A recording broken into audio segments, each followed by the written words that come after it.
Welcome to the video. In this video, I'm going to talk about the Zen mind that allows you to feel peace, and then it evokes a self-love and a self-confidence, and it even allows you to manifest effortlessly. I believe majority of people are stressed and feel anxiety all the time and constantly. And then don't get me wrong, I used to wear the exact same shoes. I was always worrying something and negative about it. And then so that I lower my expectation that I don't want to get disappointed in XYZ. And especially the people who's working all the time, always on the go, I got to improve something, I got to better. And I think this is also the side effect of self-development, and you're just this is an endless journey, right? And then when it comes to the work and self-development, and you're always on the improvement, on the go, I gotta do this, I gotta have to do this, I have to work, and I have to think about this and X, Y, Z. You're always preoccupying your mind with tasks and things that you need to do, and you're not really living. You're not really aware of what's happening in front of your face, the people in front of you.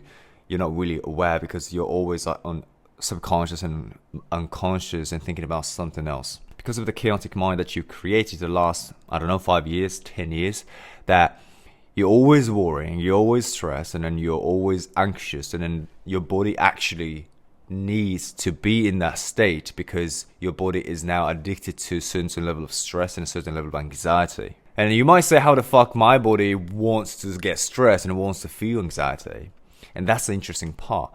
Because you created the pattern all the time and over and over and over by repetition. Now your body think that's how we're supposed to feel. That's why it starts to crave that anxiety. That's why it starts to crave the thoughts, the negative thoughts and the stress.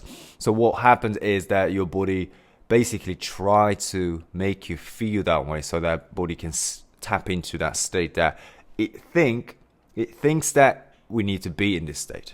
And especially the high achievers and then the people who's very, very busy with lots of high pressure work, or perhaps you also have family to feed, or maybe you're a single mother, and there's a few reasons making you so busy. You're sacrificing yourself when you're sacrificing your happiness and joy and in this fulfillment, passion and purpose.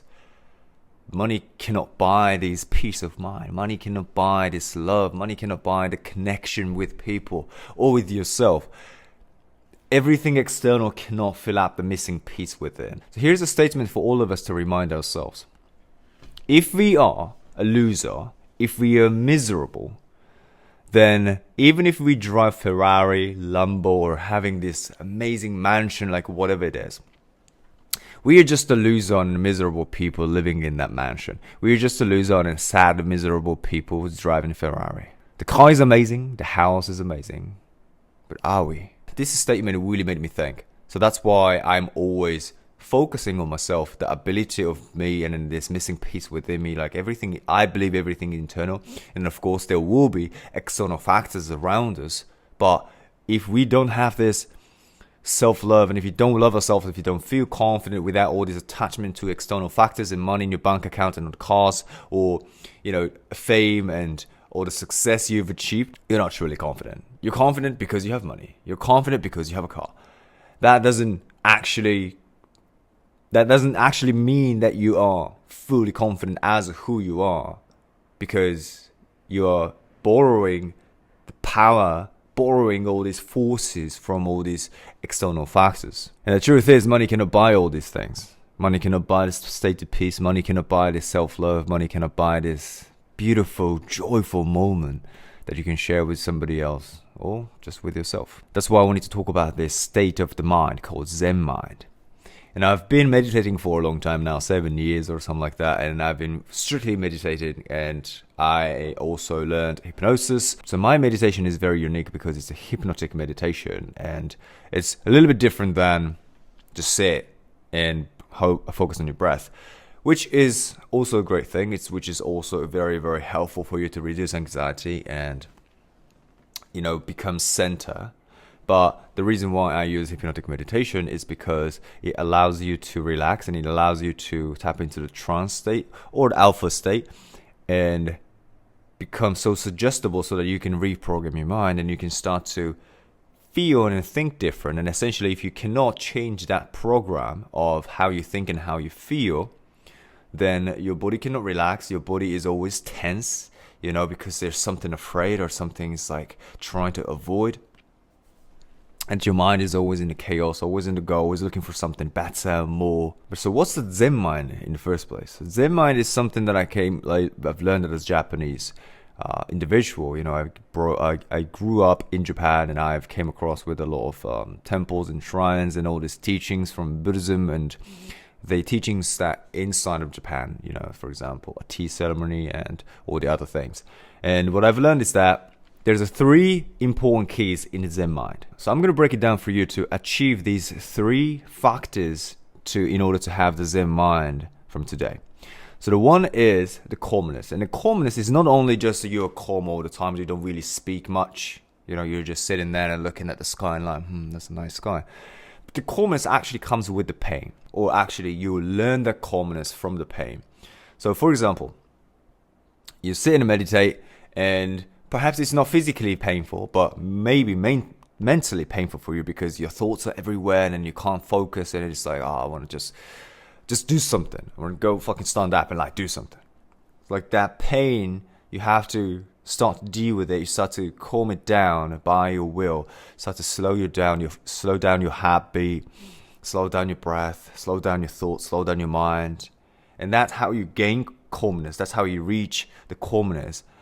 But when you're feeling that pain, whether it's a physical, whether it's a mental, you're trying to get a six-pack and then you do a prank, right? Prank is like, you use this part and stay flat as much as you can so that you can train your core abs. It's like that, and after 30 seconds or 45 seconds, you'll be like, oh shit, this is difficult, this is hard. And after 1 minute, you're like, I'm done. So when you actually can stay calm, just breathe. And then try to go beyond of your limit. And that gives you so much ability to stay calm in such a painful, difficult situations. And this is a really, really good practice. This is a really good practice to understand the improving the ability to stay calm. And this is one of the superpower in the Zen mind. But obviously, if you're always relaxed, then you cannot tap into the calmness. And that's a very interesting part. You want to relax, which I will give you the practice. So when it comes to this calmness, you want to practice prank or those kind of things, those kind of practices in order for you to improve this calmness, and it allows you to tap into this state, some certain level of state that gives you like, it's painful, but it's nothing for me. And this is one of the reason why the monks are very, very strong in terms of like stress and anxiety and all the other things, that they're really calm all the time. Not because they're always relaxed, but because they're strong towards the mental pain. So number 2 is peace. And when we think about the peace, it's something like very calm and no wars, no conflict, no people shouting each other, no angry people, just everyone is happy, joyful. The peace is essentially a state of the mind, right? And if you actually look at the world, there are a lot of chaos. But that's how the world is supposed to be. Yin and yang cannot separate each other. So like this, there is a positivity, there is a negativity. But you can reach peace of mind, and that's somewhere in here. And in order to reach peace of mind, you have to think something peaceful. What is peaceful to you? Okay, so no wars, no people fighting each other, no arguments, no just judging each other, and no bullshitting each other. Then this is our choice, right? This is nothing but the choice. And in order to tap into the peace, you have to meditate. You have to meditate so good, you have to meditate a lot, that you can tap into this very, very relaxed state. It's called alpha state. A lot of people talk about alpha state a lot, but there's another level to it. There's actually another level. It's called gamma state. The gamma state is almost impossible for you to reach if you're just a beginner, because there's a research done about these monks with a 10,000 hours of experience of meditation. It's like this, like from the beginning of their life, just meditating every single day, and then reaching almost 10,000 hours of meditation, they can tap into the gamma state. Gamma state is somewhere that just everything is so compassionate, everything is just so forgiving, and everything is so love. And apparently the study shows that most of the people who is meditating isn't capable, like most of us not capable to reach that level unless if you're like really, really experienced monk. But there's a study shows that we can easily reach this alpha state. An alpha state is where you can relax and literally just completely let go, and physical tension and mental tension, just like being at ease and being at peace. But the problem is, when we are alive, doing something like shooting YouTube and doing other things, we can't be alpha state all the time, because we sometimes need to be in beta state, which is like more like go, go, go, like you're like caffeinated, let's go. But if you practice meditation every single day for a certain period of time, then you have to be able to tap into the alpha state all the time by your will, which means you just like bring yourself back to the center, just having a couple of deep breaths, and then even if you're thinking something negative, you can just like realize and bring back yourself center, and then you literally just like you can observe your thought changing into something positive or something forgiving, something peaceful. And that's the power of the meditation. If you can consciously enter the peace of mind all the time by your choice, what happens is, well, majority of your day is peaceful. Why? Because you chose to tap into the state of peace. Number 3 is patience. And patience is, when you look at the monks, when you look at the Zen, it's very patient. You know, my friend actually do a tea ceremony, and I sat with her the other day, and she literally taught me how it works, right? My legs are feeling insane pain. My legs are not really capable to do the sitting position, like a samurai sitting position, and first 10 seconds I'm already in insane pain. And since I was a child. But I sat with her for like, I don't know, 5 to 10 minutes, just being patient. You know, there is a pain, but being patient. And it takes so much time to just to pour tea, which is a beautiful part, right? But if you think about it, I just want to drink a tea, and it's like so much process, and then you have to do it so slowly, right? You have to be very, very careful. You have to cleanse everything before you use it. So there's a lot of process, and that's the beauty of it. So I'm just like being patient. So the patience allows you to see a lot of things and observe a lot of things on the way, and that's the beauty of it, right? Because the accomplishment isn't the greatest goal that you can achieve. The story is the greatest goal you can achieve. That's the greatest gift that you can ever receive from the God. You get to live that story. You get to live that path, not the accomplishment, you know, not the moment of like looking down on this amazing view from the top of the mountain, but you get to climb up the mountain, and perhaps with somebody else, you know, you're supporting each other, and all this story that behind to get to the mountain is the greatest gift ever. And basically that this being patient allows us to see it. Because if you're not patient, you're always like, oh, I want this, I want that, I want, like a fucking Amazon Prime, right? I always use this phrase, but you don't enjoy the process. You're just always like, I want the product right now. I want the accomplishment right now. I want what I want right now. I don't give a shit about the process. I don't give a shit about the story in between. But if you're actually being patient, you get to see so much. The people, this process and interaction and people's feelings and connection and all the things that changes along the way. You get to see it. But it requires a patience. And you have to be patient.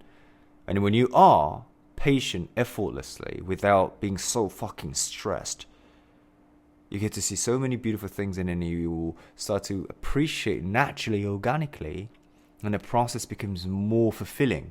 And then once you get to accomplishment and you understand this is amazing, and then you like, you know, put your fist like that, it's like, fuck yeah, I did it.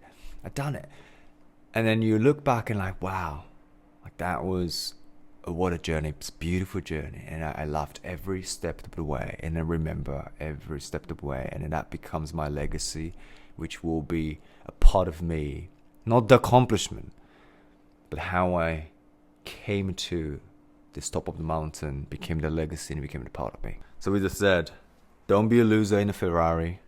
Don't be a miserable, sad individual in a beautiful house. Because you can be much more amazing than a car. You can be much more beautiful than a house. If you really pay attention and try to find a missing piece within. And this is something you resonate. And then if you want to actually tap into Zen Mind, and if you want to have more self-love and be truly confident without all this fame and the name and things and cars and whatever, then I have a great news for you.